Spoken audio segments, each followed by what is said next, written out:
Apple may kick off M3 launch with 13 and 15-inch MacBook Air by WWDC. OLED iPad with M3 coming next year. I think this is a big move. We talked about it previously. The rumored bigger MacBook Air. These MacBooks are just so damn powerful now that most people don't need these Pro models, and most people would probably benefit more from just a bigger Air model at a lower price and even lighter weight, because it can be, because it doesn't necessarily need the same chassis that you would need if you have the dedicated graphics and all the other components associated with the Pro model. Along with a new report on the next-gen iMac that's in testing, Bloomberg's Mark Gurman shared details on expectations for the new 13 and 15-inch MacBook Air laptops in his Power on newsletter.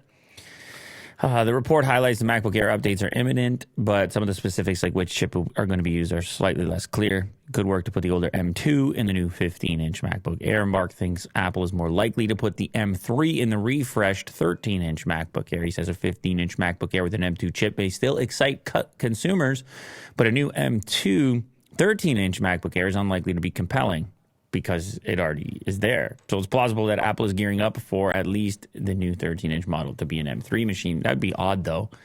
M2 in the 15, M3 in the 13, I don't know. And then the Pros and the Ultras get in the mix.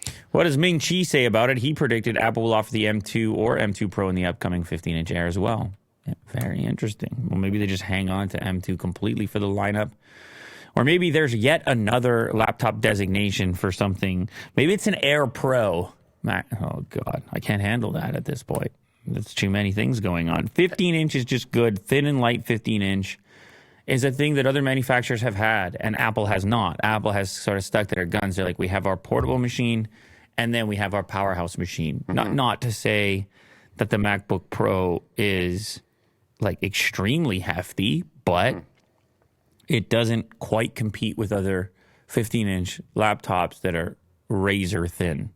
I'm not talking about the brand Razer, but I'm talking about like LG Gram and stuff like that, which are just stupid lightweight. And I think Apple's version of it would be compelling to a lot of customers, as I stated previously. Just because somebody doesn't need to be editing videos or doing heavy computational lifting and stuff doesn't mean they don't want to have a big screen. Because we're already spending all this time on our other devices that have smaller screens. So when you sit on your laptop, maybe it's your main screen that you watch content or whatever it happens to be, and all of a sudden now you have a cheaper option with the 15-inch Pro. What about an M3 iPad? What do you think? Well, these iPads are way overpowered, at least for what I use them for. I understand that people are all LumaFusion and they're goofing around. You can run Photoshop. I know people are doing stuff, man. And so I'm not never going to complain about something being more powerful, but M3 in an iPad, for me, it's already overkill what's currently going on. OLED is fantastic, obviously. Yeah. New OLED iPad Pro. This is a beautiful thing to look at. And looking ahead, the report expects the M3 chip to land in the new OLED iPad Pro in the first half of 2024. And in 2 years, even more exciting Mac upgrades will come by 2025, including a MacBook with a touchscreen and an OLED display. Ooh. That's weird. A MacBook with a touchscreen and OLED display. You know what? I know Steve Jobs never wanted it, but Apple is at a point now where things are kind of cooling off. And, I mean, not just Apple, but globally with the tech segment. And people are looking for new things to be excited about. Obviously, we have folding and rolling and many other things happening in the space. But we just want, like, really obvious, easy to understand enhancements from brands that we like. And I have to assume that when they do the touchscreen thing, it'll be compelling to some people who had just not really experienced it with convertible style laptops from other brands. Many will say they're late to the party. They absolutely are late to the party. But a lot of that has to do with the history there, where, like, much like pen input, Steve was saying that too. That I don't like this pen input. What you doing with a stylus? And then eventually the Apple Pencil came along ages later.